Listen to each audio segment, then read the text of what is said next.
Llegó la hora de tu encuentro con la discusión de temas de actualidad y de interés local e internacional. Actualidad Pública y sus panelistas están más que listos para analizar en detalle el acontecer y los temas de impacto en la sociedad. Te invitamos a la discusión en Actualidad Pública.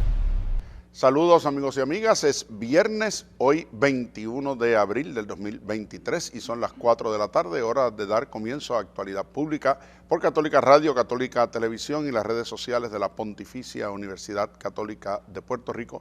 Vamos a escuchar los titulares del programa de hoy. Si está sucediendo, en Actualidad Pública se discute. Un análisis desde la doctrina social de la Iglesia. Actualidad Pública. Dos eventos recientes en el país han sido ejemplos desafortunados de las faltas de respeto, la agresividad y alteración a la paz. La prensa local reseñó un caso de una mujer que arremetió contra un gerente de comida rápida en San Juan y otro de agresión a una mesera en un negocio en el área oeste. Todas estas son conductas de violencia cada vez más comunes que se está viviendo en la isla y que impiden que impere una cultura de paz. ¿Cuál es la causa de este comportamiento antisocial? ¿Guardará relación con el estado crítico de la atención a la salud mental que está perjudicando a tantas personas en Puerto Rico? ¿Qué giro debe darse a la educación en todos sus niveles para enseñar el respeto a la dignidad de todos? ¿Cómo los esfuerzos comunitarios pueden reforzar los valores? Soy Yalibeth Rodríguez y ya comenzó Actualidad Pública. Tú necesitas saberlo y el doctor Jorge Iván Vélez Arocho, junto a su panel de expertos, te lo explican.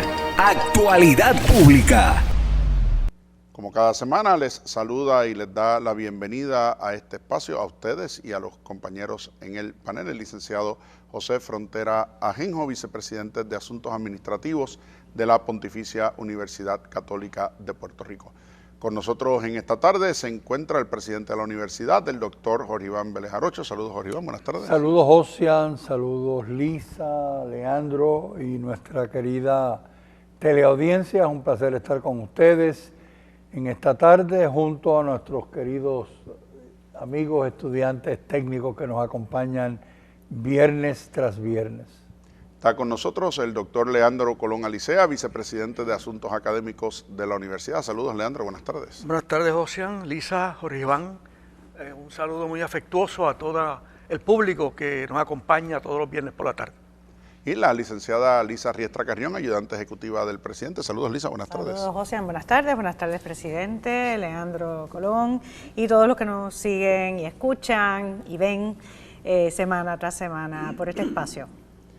La violencia en el país ya no solo se manifiesta en los crímenes a los que estamos acostumbrados y de los cuales seguimos viendo sus manifestaciones todos los días en la prensa, sino también que se ha extendido a las actitudes en las que manejamos algunos asuntos que parecerían ser de la vida cotidiana, de la convivencia social entre nosotros los puertorriqueños, como se ha suscitado esta pasada semana con varios incidentes que han colmado sobre todo las redes sociales y algunos espacios de radio y televisión, como el que se vivió en un Burger King o el que se vivió en un establecimiento en Mayagüez llamado La Cantina, o como hemos visto también con asuntos relacionados a lo que en inglés llaman el road rage, ¿verdad? Situaciones que se dan por un accidente y alguien lo torma y lo convierte en un asunto de violencia, ¿verdad? En Estados Unidos hay una frase terrible para referirse a las personas que causan ese tipo de incidentes, pero lo estamos viendo cada vez con más frecuencia en nuestra sociedad, no tanto porque alguien se sienta que tiene poder o autoridad personal sobre otro, como es lo típico en lugares donde el clasismo y el racismo marca esa clase de relaciones, sino sencillamente por falta de autocontrol emocional, ¿no? Y de un sentido adecuado de la situación y del contexto en el que se dan las cosas, y cómo eso es también una manifestación de los problemas de salud mental que vive el país en muchas ocasiones, y más allá de la salud mental, también de la frustración social acumulada que vamos viendo a lo largo del tiempo que ha transcurrido, sobre todo en estos últimos años, donde las circunstancias del país han cambiado de forma drástica. Sobre eso conversamos esta tarde en Actualidad Pública. Presidente. Si hiciéramos una encuesta en Puerto Rico entre los ciudadanos sobre la situación que vivimos, sobre la situación en las comunidades, sobre la situación en los pueblos, en las ciudades, yo creo que habría un elemento común en todas las contestaciones de los ciudadanos, y es que el puertorriqueño, en términos generales, se siente que vive en un país inseguro, en un país en el cual no prevalece la paz. Va mucho más allá que eso también. Si le preguntáramos a las personas, yo creo que escucharíamos que nos dicen, tengo miedo de salir a la calle por la noche, tengo miedo de salir a un teatro o a un cine, tengo miedo de detenerme ante un semáforo. Y no solamente porque pueda venir una persona a asaltarlo o asaltarla, sino porque los ciudadanos encuentran que la ciudadanía en general en estos momentos vive una situación que lo lleva a actuar irracionalmente, a actuar con violencia y a actuar utilizando armas, por ejemplo. Entonces, una situación como esa debe ser altamente preocupante para el gobierno, para las iglesias, para las escuelas, para la población en general.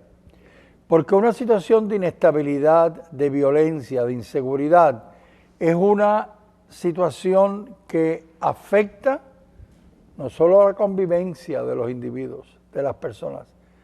Una situación como la que vivimos es un detonador para que las personas en algún momento dado decidan irse, opten por dejar el país porque la situación es intolerable. Las personas, yo creo que podemos aguantar situaciones de inequidad o de injusticia económica hasta cierto punto. Pero cuando estamos hablando de la seguridad personal, cuando estamos hablando de la intranquilidad porque vemos claramente los signos de violencia, ese es un detonador para que las personas decidan, yo voy a emigrar a sitios donde haya mayores posibilidades de paz. Y lo interesante de este tema es que eso anteriormente uno leía la prensa, escuchaba la radio, veía la televisión, decía, eso ocurrió en San Juan, eso ocurrió en Bayamón, o eso ocurrió en zonas de por sí ya de cierta dificultad en Mayagüez o en Ponce. Pero sucede que hoy esa situación la vemos en distintas partes de la isla, cada vez más cercanas a nuestro entorno y cada vez más cerca de personas que nosotros conocemos. Así que yo diría en este programa que si hay un asunto que debe ser de alta prioridad para el país, para el Ejecutivo, para el Legislativo, para las comunidades, es este de la seguridad de nuestros ciudadanos. Yo pienso que estas actitudes que se han puesto de moda más recientemente, que comenta Josian y abunda Jorge Iván, tienen como base las altas tasas de criminalidad que ha estado sufriendo Puerto Rico por mucho tiempo. Esa criminalidad, el hecho de que no se resuelven muchos casos, etcétera, etcétera, etcétera, como que le da libertad a muchas personas para exteriorizar actitudes violentas, pienso yo. Una definición de criminalidad que yo encontré dice que es la condición que se produce del fracaso del individuo en adaptarse a las demandas de la sociedad, ¿verdad? Y hay psicólogos, sociólogos que plantean que hay personas que nacen con una predisposición a esas actitudes debido quizás a estructuras internas, psíquicas, mentales, personales, etc.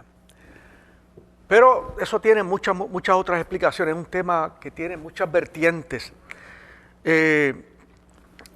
Una de las vertientes, o sea, y quiero recalcar que enfatizo que estas actitudes que se han proliferado en Puerto Rico más recientemente tienen como base, pienso yo, todo el elemento de criminalidad que se ha estado dando en el país por mucho tiempo y que eso tiene unas causas también particulares. Uno de los argumentos que se plantean para explicar esos problemas, particularmente de crímenes, etcétera, tiene que ver con la actividad económica, ¿verdad? Hubo un economista que en el año 92 fue proclamado Premio Nobel de Economía, fue profesor de Economía y Sociología en la Universidad de Chicago por más de 30 años, de nombre Gary Becker, que aplicó el análisis económico a muchas ramas que para esa época no se pensaba que tenía aplicación. Lo aplicó al análisis del capital humano, a la familia, lo aplicó a la discriminación, incluso al derecho, y a la criminalidad. Trató de analizar la criminalidad, la actitud de la persona que se inclina a estas actitudes y al crimen incluso, sobre bases económicas.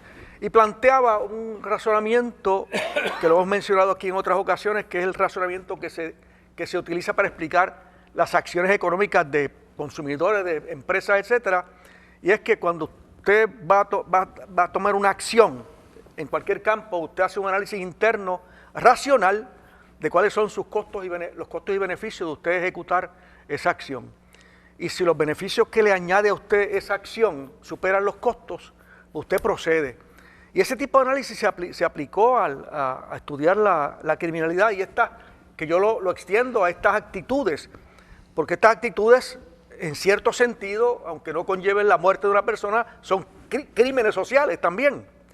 Entonces, obviamente se plantea que aquí, cuando se habla de costos, pues no estamos hablando solamente de los costos de las armas, de los costos de otros implementos de crimen, sino que se está hablando también del costo de la posibilidad de que me capturen, etcétera. ¿Ves?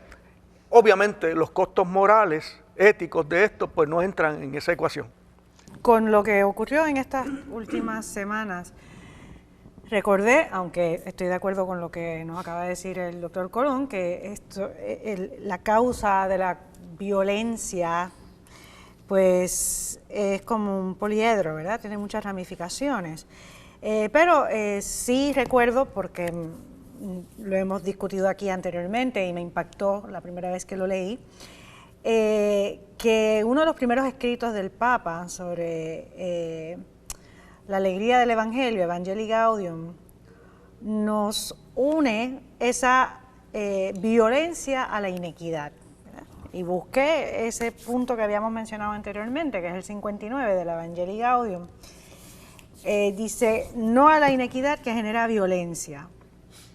Hoy en muchas partes se reclama mayor seguridad, como dijo el presidente, ¿verdad? Pero hasta que no se reviertan la exclusión y la inequidad dentro de una sociedad y entre los distintos pueblos, será imposible erradicar la violencia.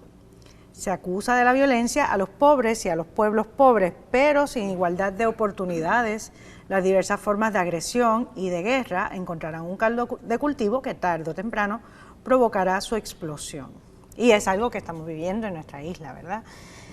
Una inequidad social cada vez mayor. Sigue diciendo el Papa, cuando la sociedad local, nacional o mundial abandona en la periferia una parte de sí misma, no habrá programas políticos ni recursos policiales o de inteligencia que puedan asegurar indefinidamente la tranquilidad.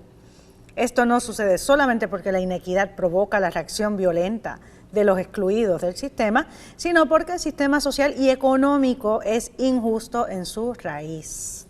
Así como el bien tiende a comunicarse, el mal consentido, que es la injusticia, tiende a expandir su potencia dañina y a socavar silenciosamente las bases de cualquier sistema político y social, por más sólido que parezca. O sea que es un problema más profundo de lo que superficialmente hayamos leído en los periódicos. Precisamente en el 2015 el periódico El País de España hacía referencia a una publicación del Centro de Investigación de Desarrollo Internacional de Canadá, donde listaba las causas de esa violencia social urbana, dice, más allá de los lugares donde existe la guerra, ¿verdad? Y excluyendo los lugares donde existe la guerra. Y plantea lo siguiente: la pobreza, la exclusión de los mercados laborales, capitales o de tierras y las desigualdades sociales son consideradas causas radicales de la violencia, pero también hay causas inmediatas. Fíjense la diferencia, causas radicales, ¿verdad? Cuando las cosas llegan a los extremos, como lo que describe el Papa en Evangelii Gaudium y Lisa citaba, o a las circunstancias que están ocurriendo en el país, a las que hacían referencia Leandro y el presidente, esas las consideramos causas radicales. Pero hay unas causas inmediatas que provocan esa violencia, dice, como por ejemplo la falla de la gestión del Estado en los asuntos de política pública. Es decir, que el Estado no atienda adecuadamente las necesidades de su población. Y segundo, la corrupción institucional. Si las personas no ven remedio en las instituciones a los problemas inmediatos que tienen, responden con violencia. Dice, segundo factor de diferenciación, aquellas ciudades que tienen expectativas de futuro o esperanza versus aquellas que no lo tienen. Decía el presidente ahorita, bueno, si la gente se siente que ya no se puede vivir en el país y no hay nada más que hacer que apagar la vela y vámonos, pues hay unos elementos particulares de esa realización. Dice, la falta de expectativas y la desesperanza traen frustración, la frustración genera coraje y eso es un caldo de cultivo para la violencia inmediatamente en cualquier espacio. Tercer elemento, la falta de cohesión social y las malas relaciones dentro de una comunidad. Dice, cuando en una comunidad la gente no se siente parte, cuando la gente no es hecha parte, cuando es excluida, es empujada a la periferia, cuando se siente marginalizada, pues entonces responde en esos elementos. Dice, pero también influye la planificación y la gestión del espacio urbano. Si hay una mala urbanística, si hay una falta de planificación de las ciudades, habrá conflictos de espacio económicos y sociales que pueden desembocar en violencia. Pensemos por un momento, ¿cuántos de nuestros espacios de mayor densidad poblacional tienen un diseño adecuado de transportación? No los hay. Los llamados tapones, ¿verdad?, que se forman en este país, donde usted quiere llegar, ha salido del trabajo todo el día de trabajo y usted lo que quiere es llegar a su casa, o está empezando el día y ya lo tiene que empezar enfrentándose a un tapón, peleando con el tiempo, sabiendo que va tarde. Bueno, pues eso tiende, ¿verdad?, a que uno, si no hay servicios cercanos y para poder recibir servicios básicos uno tiene que guiar largas distancias o someterse al tapón o al tránsito, cuando uno tiene que esperar en una sala de emergencia porque el número de salas y de espacios y de hospitales disponibles es mínimo, cuando lo vimos recientemente con las decisiones de cerrar escuelas en el país, cuando tú cierras las escuelas en las comunidades más alejadas y fuerzas a esa gente a tener que viajar a los centros y a los cascos urbanos sin que haya mecanismos adecuados de transportación o de cuidado de los hijos, pues es un problema de planificación y de gestión urbanística. Las relaciones de género entre hombre y mujer, pero también las relaciones raciales. Y en resumen, dicen ellos, las injustas reglas del juego en el tablero de la vida urbana que benefician a unos y desfavorecen automáticamente a otros. En nuestros espacios urbanos están hechos para la anticonvivencia. Hemos puesto portones, hemos puesto rejas, hemos puesto accesos controlados, no hay espacios donde la gente se pueda sentar a compartir, no hay espacios públicos donde se anime en la integración y la cohesión social. Cada uno funciona exclusivamente en el núcleo de su grupo, de sus vecinos, o de su trabajo, o de su clase social, o de su respectiva iglesia, sin que haya integración comunitaria. Dice, bueno, pues tarde o temprano todo eso va a provocar una olla de presión y tarde o temprano esa olla de presión revienta. Así que, ¿qué estamos haciendo para prevenir precisamente no solamente la violencia delictiva, sino también esa violencia generalizada que se produce con todos con todos estos elementos, porque recordemos que violencia delictiva es solamente aquella que constituye una conducta que implica la comisión de un delito, ¿verdad? Y no toda conducta violenta necesariamente se ajusta a la definición de un delito, y por eso la definición de criminalidad es incluso más amplia que la de delincuencia, ¿verdad? Y aunque parecieran ser sinónimos en ese sentido práctico. Esta semana que acaba de finalizar, en la zona oeste, particularmente, específicamente en la zona de Mayagüez, se vivió de nuevo, la rotura de un gran tubo que lleva el agua a las comunidades, y las comunidades de Mayagüez, en un sector amplio, estuvieron sin el preciado líquido. Y digo de nuevo porque ya eso se ha vuelto una situación recurrente.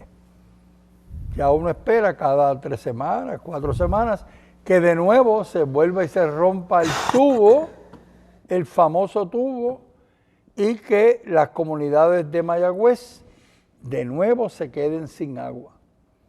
Y ustedes saben lo que eso implica cuando las comunidades no tienen agua y entonces tienen problemas para asearse, y tienen problemas para hacer la comida, y tienen problemas para utilizar los servicios sanitarios, y tienen problemas las universidades para seguir haciendo su misión, y tienen que despachar a sus empleados.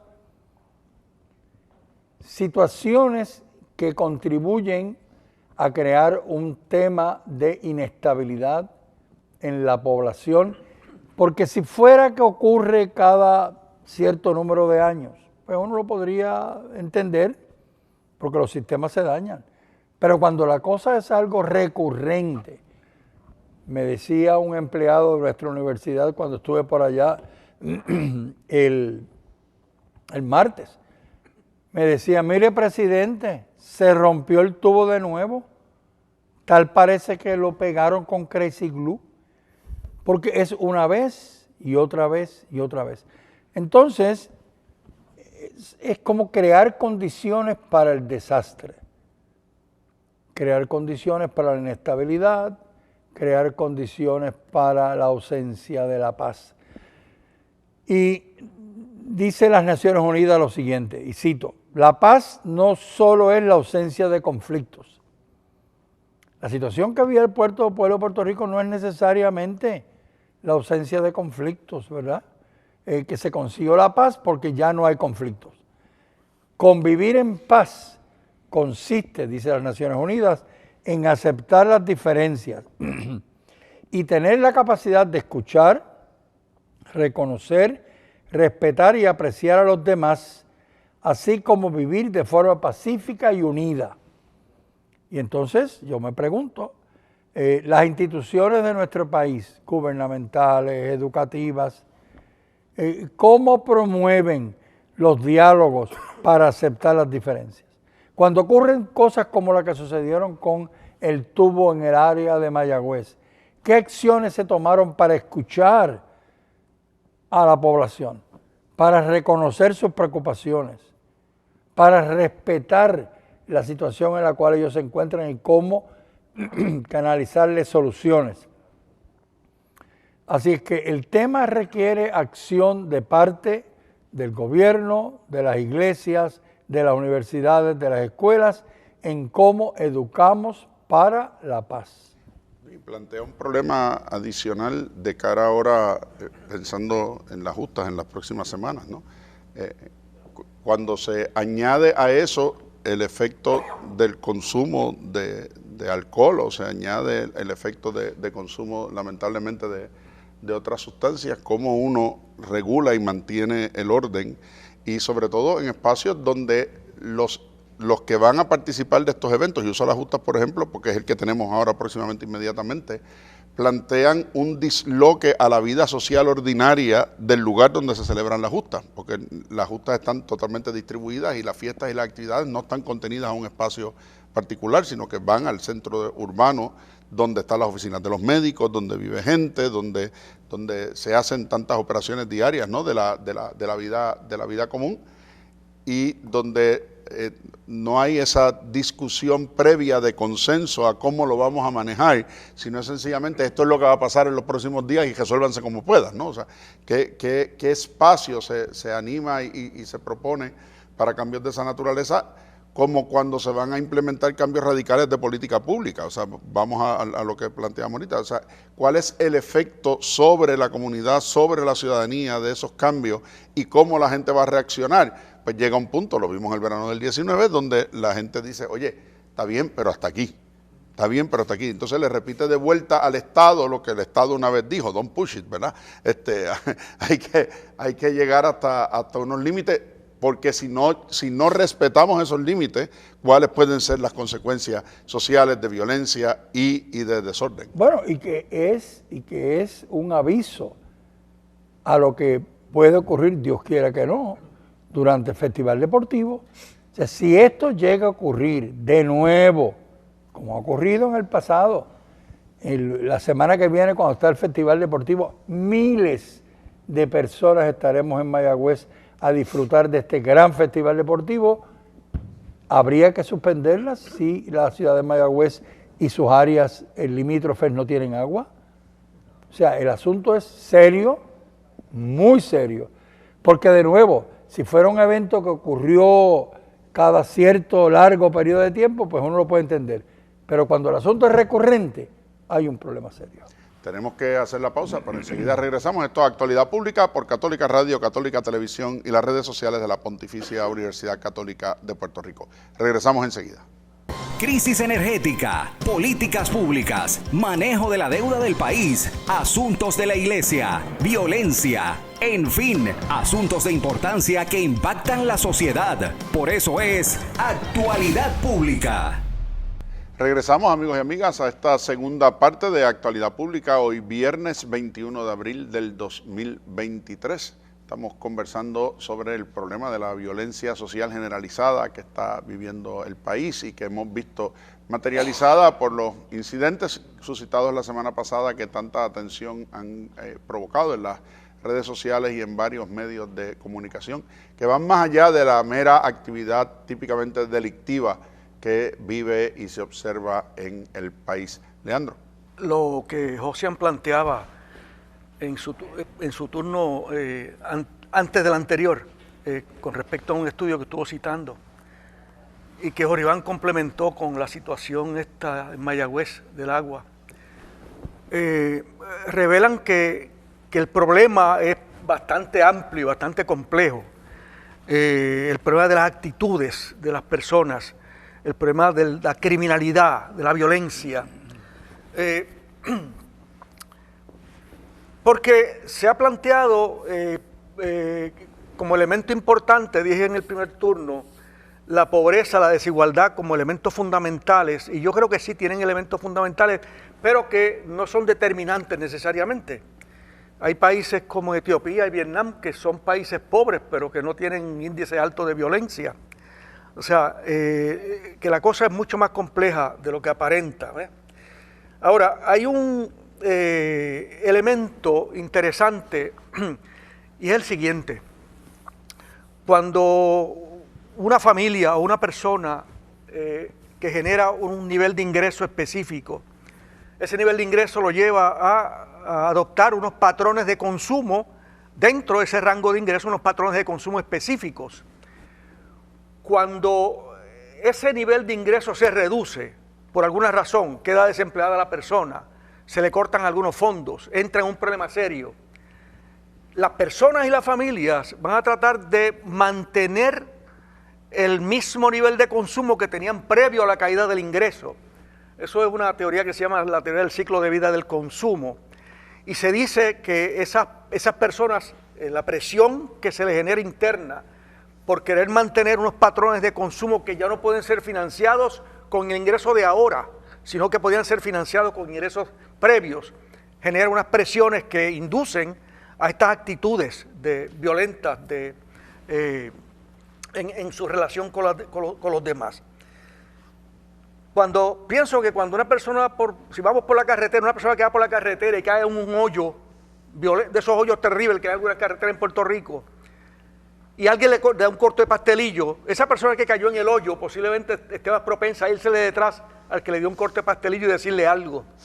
Lo que quiero decir con esto es que las instituciones, aquí entra el rol de las instituciones, el rol del Estado, cómo manejamos la situación, esa presión que José hacía referencia al principio, esa presión que reciben las personas en un tapón, al caer en un hoyo, etcétera, etcétera, etcétera, pues también están detrás de estas actitudes.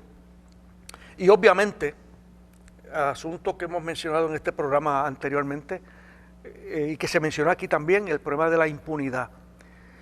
Cuando la gente ve que aquel se robó tantos millones y se le hicieron unas concesiones que mucha gente no entiende, puede tener su razonamiento y su justificación legal, pero mucha gente no lo entiende. Se le hacen unas concesiones, se le da el castigo que uno entiende que a esa persona le corresponde. Eso también tiene efectos en la sociedad, esa impunidad por no recibir el castigo que merecen muchas personas que abusan del pueblo, que se roban el dinero público, y todos esos elementos entran en la psiquis de las personas, y pienso que también los inducen a actitudes de esta naturaleza. Lisa. Sí, pensando, ¿verdad?, en lo que habíamos hablado en la media hora anterior a esta, son muchas las causas posibles, ¿verdad?, de estos actos de agresión, de violencia que estamos comentando y que hemos visto reseñados en las noticias, desde condiciones de salud mental, frustración acumulada, como hemos mencionado, o educación, crianza. ¿Qué podemos hacer, verdad? Por una parte, pues quizás se menciona en los titulares, hay que reforzar especialmente a la hora de educar a nuestra gente, pues esas formas, ¿verdad? Hablar sobre cómo reaccionar, manejar emociones, ¿verdad? La familia, pues también es esencial. Sé que habrá muchos padres de familia que nos están escuchando, y pues esa educación comienza, ¿verdad?, por casa. Pero a la vez estaba pensando qué se puede hacer si soy un empleado, ¿verdad?, que estoy prestando un servicio, que es lo que pasó en las dos noticias que estamos comentando, ¿verdad?, cuando son situaciones imprevistas que dificultan reaccionar rápidamente. No sé si la solución es, pues, dar algún tipo de formación continua a los empleados para atender situaciones como las que se han dado ya, ¿verdad? Hace unos años recordamos que ante un informe del Departamento de Justicia Federal sobre el manejo de nuestra policía ante motines, ¿verdad?, de distintas situaciones, pues se les obligó a tomar unos adiestramientos. Pues quizás también ante lo que ya ha ocurrido podríamos prevenir a través de, no sé, si estas compañías tuvieran recursos para contratar a algún psicólogo que dé algún curso rápido, cómo manejar situaciones imprevistas de reacciones quizás explosivas, ¿verdad? Que quizás ya sea por condición mental, frustración acumulada, lo que sea, pues quizás hay reacciones que exacerban esa agresividad y otras reacciones que pueden calmar a la persona, ¿verdad? Entiendo que tendríamos que bajar a estos detalles para, de nuevo, no responder a la violencia con violencia. La Organización Mundial de la Salud y su contraparte para América Latina, la Organización Panamericana de la Salud, publicaron hace unos años un texto que se llama Prevención de la Violencia, la evidencia. Ese es el título de ello. Y se trata de 7 estrategias que ellos identifican como estrategias de éxito para prevenir la violencia. Y el libro lo que hace es hablar de las evidencias que demuestran que esas son las estrategias que sirven para prevenir la violencia en la planificación de la política pública y de la realización social. Y esas 7 son las siguientes. Primero, la primera clave para la atención de la violencia está en cómo se dan las relaciones entre padres e hijos, o entre los niños y sus cuidadores, incluyendo los maestros. Así que primera clave para trabajar con la violencia interpersonal y social: aumentar las relaciones sanas, estables y estimulantes entre niños y sus padres o sus cuidadores. La segunda, dice, bueno, una vez esos niños pueden vivir en un ambiente sano y saludable relacionalmente hablando, ¿cómo desarrollamos en los niños y los adolescentes destrezas para la vida social? Dice, bueno, aquí los que somos padres y tratamos de comparar qué hacíamos nosotros en el prekinder, en el kinder y en el primer grado versus lo que hacen los niños que van ahora al prekinder, al kinder y al primer grado. Pues no, el prekinder se ha convertido en lo que antes era el primer grado. O sea, los niños ya en primer grado están multiplicando, estamos metiéndoles conocimiento sin que tengan ni siquiera destrezas respecto a cómo socializar y convivir entre ellos, que era la idea de los grados primarios, ¿verdad? Los países que han sido eficientes en montar sistemas educativos efectivos van en la dirección opuesta a por donde vamos, ¿no? Así que, según hay que propiciar un ambiente de relaciones sanas entre padres e hijos, lo próximo es que niños y adolescentes tienen que formarse en destrezas y habilidades prácticas para la vida social. Tercera estrategia: hay que reducir la disponibilidad y el consumo nocivo de alcohol. Dice, el primer enemigo social no son las drogas ilegales. El primer enemigo social es el alcohol ampliamente disponible. Dice, cuarto, y esto en Estados Unidos es un tema fundamental y lo hemos hablado en otras ocasiones en este espacio, hay que restringir el acceso a las armas de fuego, a las armas blancas y a los plaguicidas. Ustedes dirán, a los plaguicidas. Bueno, aquí en nuestro contexto eso no nos tiene un sentido amplio, pero en muchos países hay casos significativos de envenenamiento o de uso de plaguicidas para envenenar mascotas, para dañar propiedad ajena, incluso para atentar contra la propia salud, ¿verdad? En personas que tienen problemas de salud mental y tendencia suicida, pues los plaguicidas son un peligro significativo. Aquí podríamos añadir a los medicamentos controlados, ¿verdad? Que es el caso más, eso es el riesgo que representan en el contexto nuestro y de los Estados Unidos. Quinto, fomentar la igualdad en materia de género para prevenir la violencia contra las mujeres. Y fíjense que es en el sentido de un feminismo adecuado y de una masculinidad adecuada que respeta la igualdad entre el hombre y la mujer en todos aquellos aspectos en que esa igualdad es fundamental y necesaria, y que por lo tanto evite y prevenga la violencia contra la mujer. El sexto, cambiar cualquier norma social y cultural que promueva la violencia. Y eso lo hemos visto muchísimas veces con las reglas que surgen sobre la televisión y en qué horario se exponen ciertas conductas violentas, sobre la accesibilidad de juegos que inducen hacia la violencia, de patrones incluso lo vimos en Puerto Rico hace muchísimo tiempo con lo que eran las iniciaciones de las fraternidades, ¿no? Y de las sororidades que motivaban estereotipos de violencia. Y séptimo, establecer programas de identificación, atención y apoyo a las víctimas. La mayoría de los estudios nos dicen que personas que han sido víctimas de violencia, sobre todo en la niñez, y no han podido sanar adecuadamente esas experiencias de violencia, van a repetir esas conductas hacia el futuro. Así que fíjense que en mi primera intervención hablaba de las causas. En esta casi última intervención ¿qué nos dicen los estudios científicos sobre cómo tratar de paliar y prevenir la proliferación de la violencia? Pero fíjense que en el centro está cómo la persona vive y se siente en un ambiente seguro y saludable, desde la niñez hasta el adulto mayor. Cómo protegemos ese sentido de relaciones sanas, estables y espacios seguros, donde la persona pueda sentirse protegida, cuidada y potenciada, que es lo más importante.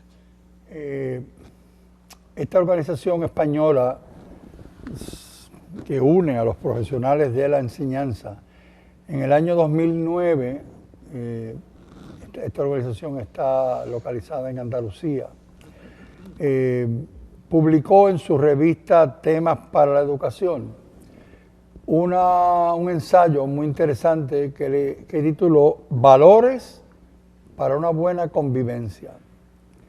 Y de lo que estamos hablando aquí en este programa hoy es cuáles serían las bases para que Puerto Rico se moviera a una sociedad pacífica donde hubiera una mayor y mejor convivencia. Escuchemos lo que dicen en este artículo, en este ensayo, esta organización. Lo primero es que reconoce que vivimos un proceso, ellos lo llaman desvertebración. En otras palabras, una sociedad que está vertebrada, unida entre sus partes, y plantean ellos que vivimos un proceso de desvertebración. En otras palabras, que se van rompiendo aquellas unidades que están integradas, vertebradas para formar una sociedad buena, una sociedad pacífica. Y que también vivimos un proceso de devaluación de valores. El valor de la democracia, el valor de la justicia, el valor de la educación, el valor de la convivencia, el respeto, el escuchar al otro, el respetar sus derechos. Siguen diciendo, una sociedad donde los hijos están sobreprotegidos. Y yo cuando leía este artículo hace muchos años atrás recordaba que en nuestra época los hijos, en mi opinión, tenían mayor libertad de lo que tienen hoy. Los padres hoy tienden a sobreproteger, en mi opinión, a sus hijos. No que los anteriores, nuestros padres no nos protegieran, pero nos protegían dentro de un ambiente de una mayor libertad. Yo conversaba no hace tanto con el doctor Leandro Colón, que a mí me sorprende que en los procesos de matrícula en nuestra universidad vienen los jóvenes con sus padres. Yo no me hubiera podido imaginar a mi papá y a mi mamá acompañándome al recinto de Río Piedras en el año 1966 a matricularme. Yo no me lo puedo imaginar, eso no entra en mi esquema. Y siguen diciendo estos profesionales que vivimos en una sociedad en la cual los padres y las madres están en trabajos con jornadas maratonianas. Los padres, las madres con un trabajo, 2 trabajos, 3 trabajos para poder existir. Que les conducen, en muchos casos, a la pérdida de autoridad en casa. ¿Por qué? Porque los padres no están. Los padres están trabajando. Y los hijos están como pueden estar. Y que se traslada esa situación posteriormente a la escuela. Entonces, ¿cómo tener una tormenta perfecta? Una tormenta perfecta. Siguen diciendo, las circunstancias socioeconómicas del momento, y esta es una convocatoria a nosotros, a los que estamos en el tema de la educación. Las circunstancias socioeconómicas del momento nos obligan a todos los que nos dedicamos a la docencia, en las escuelas, en las academias, en las universidades, a prestar buena parte de nuestro tiempo a educar y no solo a formar. Y ese es un gran reto, porque estamos llamados no solo a formarlos profesionalmente, sino a educarlos. Tarea que en el pasado fundamentalmente estaba en manos de los padres. Los padres eran los que educaban, las escuelas y las universidades y los institutos formaban. No hace mucho tiempo, siguen diciendo, la primera tarea era propia de la familia y se recibía en el hogar, mientras que la escuela se encargaba de la primera, impartir conocimientos y saberes. Entonces, ¿qué pasa? Si vivimos en una sociedad que necesita fortalecer los valores para la convivencia, el valor de la paz, el valor de la justicia, el valor de la convivencia, es una tarea que, ya que en la casa no se da, se tiene que dar en las escuelas y en las universidades. Sí. Interesante esto, por las razones que sean, ¿verdad? Económicas, familiares, sociales, sociológicas, políticas, las que sean. Las generaciones, como decía Jorge Iván ahorita, las generaciones de jóvenes actualmente dependen mucho más de los padres de lo que nosotros dependíamos de los nuestros, y más grave aún, no cuidan a sus padres como lo hacían nuestras generaciones. Vayan a los hospitales para que vean tanta gente abandonada por sus hijos, hospitales y otros sitios. Pero eso es un comentario que quería hacer. Lo que trajo Josian de puntos importantes que revelan políticas y soluciones que se pueden, medidas que se pueden tomar para atender todos estos asuntos de violencia, etcétera. Uno de los puntos hablaba del sistema educativo, y no hay duda alguna de que en Puerto Rico se requiere una revolución completa de raíz de nuestro sistema educativo para moverlo en direcciones distintas en pro de esta convivencia social. Yo desconozco los efectos que tiene, también José lo mencionaba en lo que comentó ahorita, yo desconozco los efectos que tienen, no soy un estudioso de eso, que tiene la televisión, los hijos, los nietos, ¿verdad? No puedo dar opiniones categóricas sobre eso. Ahora sí recuerdo, y cuando José mencionó entre los puntos que trajo el asunto sí recuerdo que hace 15, 20 años atrás, leí que en Francia había un comité que pasaba juicios sobre los programas que se podían pasar para que llegaran a los niños y a los jóvenes. No sé si eso cambió, pero sí recuerdo ese detalle. No hay duda alguna de que en Puerto Rico, bueno, se dice que un gran porcentaje de la criminalidad está ligada al narcotráfico, ¿verdad? Que a su vez es parte de lo que se le conoce como economía informal o subterránea, que son actividades que no se reflejan oficialmente en ningún sitio. Las hay legales, como legales entre comillas, ¿verdad? Como el que corta grama en la casa y no informa esos ingresos a Hacienda, y las hay ilegales como el tráfico de drogas. Y en Puerto Rico, pues, los datos revelan que una alta proporción de los crímenes que se cometen están asociados con este problema, que, como creo que comentaba Jorge al principio, se ha ido difundiendo a través de toda la isla. Antes, cuando uno pensaba en esto, lo asociaba con la zona metropolitana.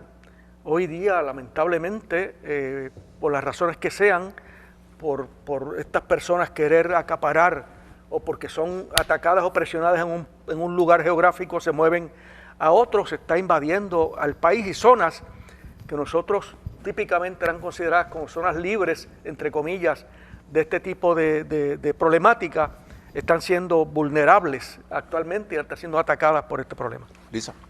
Sí, escuchando, ¿verdad?, a los compañeros, pues sí, recordaba que si bien agentes importantísimos de educación son los padres y la escuela, sí, a lo largo, ¿verdad?, de los años que van pasando, cuando llegan quizás a la preadolescencia, pues las amistades empiezan a influir bastante en los chicos y los medios de comunicación. Entonces ya sabemos las ramificaciones que tienen los medios de comunicación hoy día, ¿verdad? Lo tienen en la palma de la mano, no es simplemente ver programas de televisión, sino que tienen acceso a tanto, ¿verdad? Con solamente darle un teléfono inteligente a este muchacho, al niño. Entonces, pues hay que contar con esas influencias, ¿verdad? Y educar a los hijos en libertad, pero pues haciéndoles ver que son más libres, ¿verdad?, cuando optan por la paz, son más libres cuando optan por frenar esos impulsos, quizás de ira, quizás de... Pero es un poco enseñar a manejar, ¿verdad?, esa otra inteligencia que es la emocional, ¿verdad? No solamente esa formación, como, ¿verdad?, bien mencionaba el presidente, sino esa educación que abarque la persona completa, ¿verdad?, afectos, pasiones, inteligencia, voluntad, corazón, libertad. Agradecemos a todos su compañía como cada viernes, pero no quiero que concluyamos sin recordarles algunos eventos importantes que tendremos estas próximas semanas. El próximo martes 25 de abril tendremos un simposio todo el día sobre manejo de emergencias y respuesta a desastres libre de costo en el Teatro Monseñor Vicente Murga de la Universidad. Pueden acceder a nuestra página de internet www.pucpr.edu, donde podrán ver los detalles. Y a partir del jueves 27, por 4 jueves consecutivos, estaremos hablando nuevamente sobre aspectos relacionados a la crisis de salud. El 27, la crisis de salud mental. El 4 de mayo, el tema de la prevención como remedio o estrategia ante la crisis. El 11, el tema relacionado con el oligopolio que se ha determinado que existe en el control de los seguros de salud. Y por último, el 18 de mayo, las disparidades en la disponibilidad de fondos para los programas que son financiados por el gobierno federal entre Puerto Rico y los estados, particularmente cuando nosotros pagamos en igualdad de condiciones los impuestos de los que esos servicios dependen. Todos esos jueves será también a las 10:30 de la mañana en el Teatro Monseñor Vicente Murga. Pueden de nuevo acudir a la página de internet para obtener más información. De lo que resta, los esperamos aquí el viernes próximo a las 4 de la tarde por Actualidad Pública. Esto es Actualidad Pública, una producción de la Pontificia Universidad Católica de Puerto Rico.